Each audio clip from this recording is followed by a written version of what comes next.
रात के 2 बजे का समय था। सारी तैयारियां हो चुकी थी। हवेली के हर हिस्से में नाइट मोड कैमरा लगा दिए गए थे।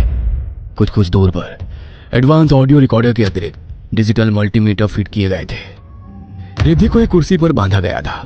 वहीं अनंत अपने इलेक्ट्रोमैग्नेटिक डिटेक्टर के साथ रिद्धि के ठीक सामने पूरी तरह से सतर्क और हर आहट पर नजर रखे हुए था। प्रिया और संभव अपने अपने मीटर लेकर पूरी हवेली की ऊर्जा का ग्राफ बनाने में लगे थे।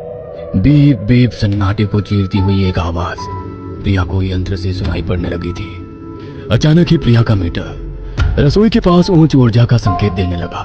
प्रिया के माथे पर सलवटें पड़ी और उसने अपने सूखते हलक में 2 बूंद पानी के उतारकर रसोई का रुख कर लिया। किसी समय गांव के सरपंच की रिहाइश या यूं समझिए अय्याशी की मुंह गवाह बनी यह हवेली आज अपनी दुर्दशा पर आंसू बहाती है। हवेली के नाम से ही आसपास के 4 गांव के लोग कांप उठते हैं। ठाकुर की आखिरी पुश्तों ने तकरीबन 40 साल पहले ये हवेली छोड़ दी थी। छोड़ी क्या थी, अपनी जान बचाकर भागे थे यहाँ से। वो गए तो फिर कभी किसी की इस जमीन पर पांव रखने की हिम्मत नहीं हुई।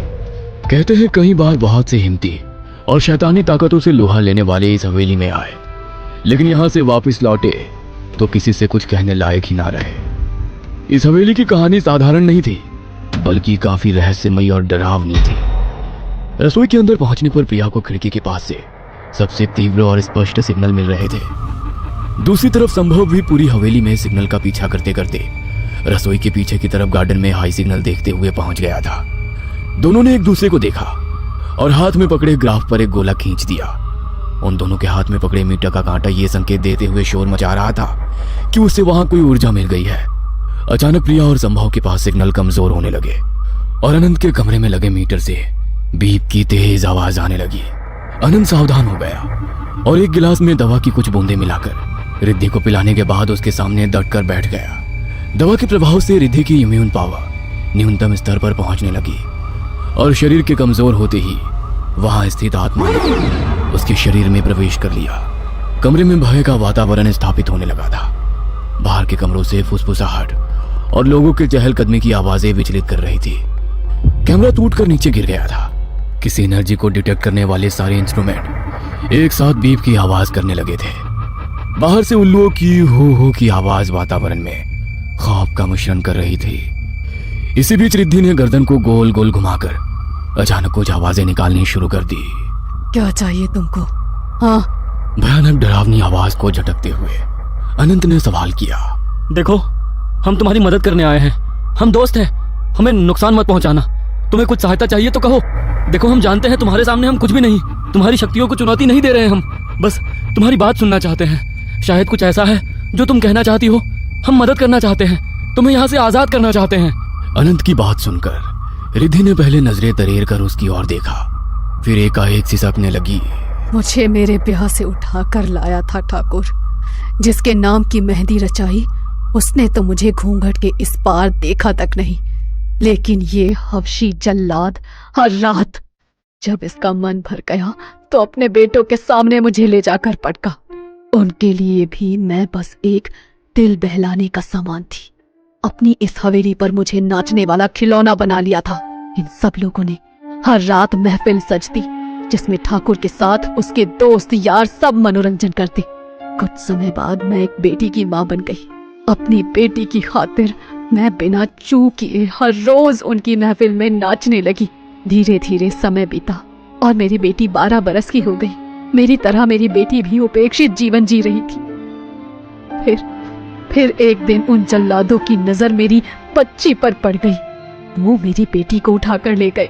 मैंने ठान लिया था जो मेरे साथ हुआ मेरी बच्ची के साथ नहीं होगा। बस इसीलिए मैं कुल्हाड़ी लेकर उनके ऊपर टूट पड़ी। मैं अकेली थी और वो 4। कितनी देर लड़ती। उसी कुल्हाड़ी से मेरे और मेरी बेटी के टुकड़े करके इसी हवेली में गाड़ दिया उन्होंने। मेरी बच्ची मेरे सामने ही। इतना कहकर रिद्धि गला फाड़ कर रोने लगी। उस दिन मैं कमजोर थी, लेकिन अब नहीं छोड़ा मैंने किसी को। एक एक से बदला लिया, टुकड़े टुकड़े कर दिए। इतना कहकर वो ठठाकर हंसने लगी। देखो, हम तुम्हें न्याय दिलाएंगे। बस अब अपना गुस्सा छोड़ दो, अपनी बच्ची को लेकर लौट जाओ। ये तुम्हारी दुनिया नहीं है। अब सुकून से आराम करने दो अपनी बच्ची को। यकीन करो, हम तुम्हारे दुश्मन नहीं हैं। अचानक फिर से प्रिया के मीटर में हलचल होने लगी। प्रिया ने संभव को इशारे से सावधान किया और मीटर की दिशा में बढ़ने लगी। हवेली में एक स्थान पर पहुंचकर मीटर बहुत तेज आवाज करने लगा और एक बवंडर ठीक उसके सामने उठने लगा। उनके पास जितने भी उपकरण थे सभी से बीप बीप सुनाई देने लगी थी। अनंत भी माइक्रोफोन से आती आवाजों की दिशा में दौड़ते हुए वहां पहुंच गया था। सभी उपकरण यही इशारा कर रहे थे कि वहां अवश्य ही कुछ तो है। उसने कहा था कि उन्हें हवेली में गाड़ दिया था। मुझे लगता है यहाँ कुछ है, खोदो यहाँ पर। खुदाई करने पर वहां से 2 नरकंकाल मिले, एक महिला का और दूसरा उसके बच्चे का। पूरे सामान के साथ उनका अंतिम संस्कार करने के बाद पुलिस ने केस दर्ज कर लिया था। सम्मान अंतिम संस्कार होने और उनकी कहानी सुनने के बाद दोनों अतृप्त आत्माओं को शांति मिल गई थी। एक बहुत बड़ा केस सॉल्व हो गया था। हवेली अब नकारात्मक ऊर्जा से मुक्त हो चुकी थी। रिद्धि को ठीक होने में तकरीबन 1 हफ्ता लगा, लेकिन ये उनके काम का हिस्सा है।